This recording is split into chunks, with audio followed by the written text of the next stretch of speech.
الشيخ. اتفضل يا بني. هو الشغل بقى حرام؟ ندخل في موضوع تاني. آخر حاجة عايز أتكلم عليها، وإن لو الموضوع ليه علاقة بلغةٍ ما أو ليه علاقة بقدرة معينة لازم تعملها، وهي مثلًا زي الpresentation زي ما بنقول، لازم تتدرب عليهم كويس، سواء الpresentation أو سواء اللغة. أنا هاعمل إن شاء الله حكاية عن كل واحدة فيهم، لأن الموضوع كبير جدًا.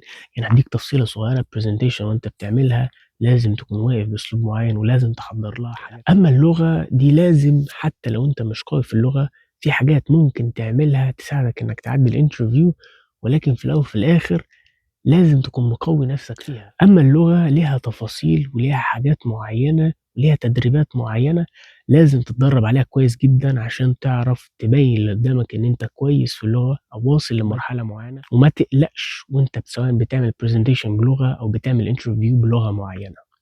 في نهاية حكايتنا ما تنساش تعمل لايك وشير وكومنت لو عجبتك الحكاية.